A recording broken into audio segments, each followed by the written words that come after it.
बड' national students इउनियननि गोख्रों action. बिजनीनि ओंखाम जाग्रा हटेलफोराव आयेन बेरेखा जौ फाननायनि हेंथायै बन्धनि गोख्रों राहा। माखासे बेफार फालांगि खालामग्राफोर हटेल खुलिनानै माखासे इलिगेलि जौ फाननायखौ जोङो नुनो मोनबोदों आरो बे जायगानिफ्रायनो दिनै जाथाया जानानै फैदों। थांनाय बुधबारखालि सासे बर' सुबुङा इनायै बुथारजानाय जाथायखौ लानानै बन्धआ गोख्रों एक्सन लादों।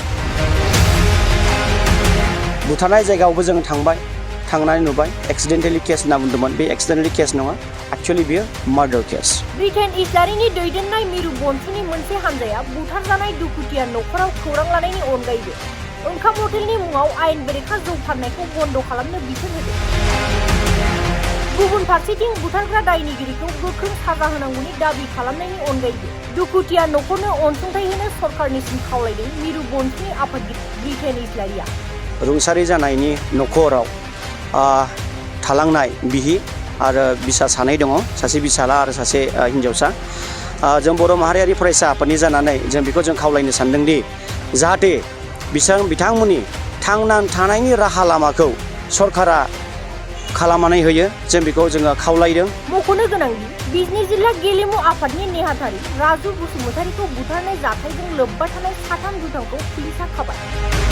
हमजानाय सुबुंफोरा बिजनी सानजा खामारपारानि थागिरि अमृत सरकार, बसपारानि आशिष मदन आरो काबुली बागाननि थागिरि सन्जय साहा होनना मिथिनो मोननाय जादों। थांनाय बुधबारनि मोनायाव राजु बसुमतारीया बिजनीनिफ्राय हासरायाव थानाय गावनि न'सिम स्कुटि सालायबाय थानाय समावनो अमृत सरकारा साथियानगुरियाव राजुनि खर'आव गोबौ हाथियारजों बुनानै जिउ खोमायो।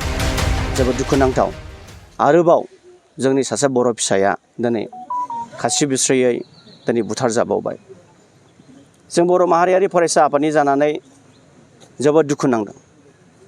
दिनै बर' फिसाया मा जाहोननि थाखाय दाउसा मावरियाफोर बायदि जिब जुनार बायदि लामा सामा मानो बुथारजानांगौ जानानै फैदों। जों दुखु नांनानै जों नायबिजिरनानै जाय जाथाया जागायदों सोमजिदों जाथायनिफ्राय बे जाथायावबो जों थांनानै नायहैनानै जों बुजिदों माखासे बेफार फालांगि खालामग्राफोर हटेल खुलिनानै माखासे इलिगेलि जौ फाननायखौ जोङो नुनो मोनबोदों आरो बे जायगानिफ्रायनो दिनै जाथाया जानानै फैदों। जोबोद दुखु नांदों जोङो आरो बेखौ नुनानै बुथारनाय जायगायावबो जोङो थांनानै नुबाय एक्सिडेन्टेलि केस होनना बुंदोंमोन, बे एक्सिडेन्टेलि केस नङा, एक्चुअलि बियो मार्डार केस खालामदों बेखौ। ओमफ्राय बिनि उनावहाय जों एसे नायनो केसा मा रोखोमै रेजिस्टार जादों होननानै जों फैबाय। दिनैहाय जों थानाव दंफैयो बिजनी थानायाव।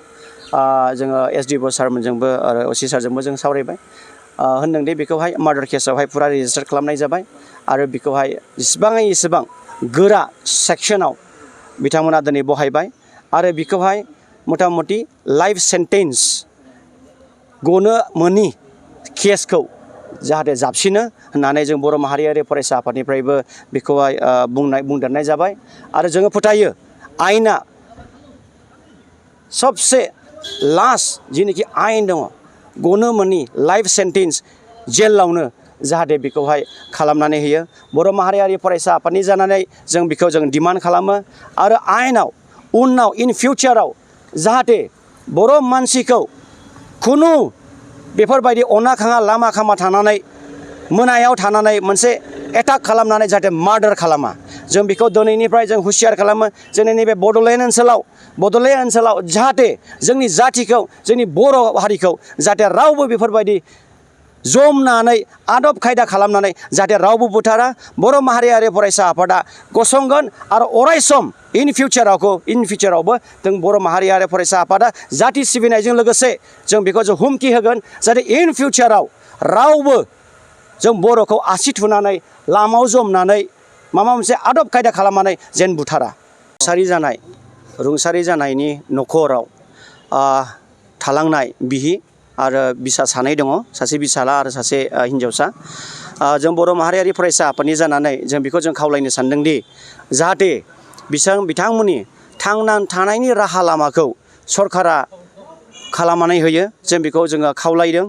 जाहाथे बिथांमोना दिनैहाय आलाय सिलाय जादों खारन गारजेन गैया हिसाबै आलाय सिलाय जादों मा राहा लामा लानानै गथ'फोरखौ फोरोंलांगोन मा राहा लामानै न'खरखौ सालायलांगोन होननानै जोंनि सिगाङावबो फोरमायदों दा बेनिखायनो जों दिनैनि नैबे ससियेल मिडियानि गेजेरजों जों बेखौनो जों खावलायनो सानदोंदि सरकारा थाबैनो जाय बिथां रुंसारि जानाय बिथांखौ जाहाथे हेफाजाब होयो मदद होयो थांनानै थानायनि राहा लामाखौ जाहाथे खालामनानै होयो आरो जों मोनसे जों खावलायो बेयाव खुनु पलिटिकेल एंगेलजों नोजोर बोनो नाङा बेयाव जाथि हिसाबै जों खौसेथि जानाया मोजां जों बर' माहारियारि फरायसा आफादनि जानानै जों जातिनि सेन्टिमेन्टखौ लानानै जों बेखौ दिनैहाय जों फोरमायो।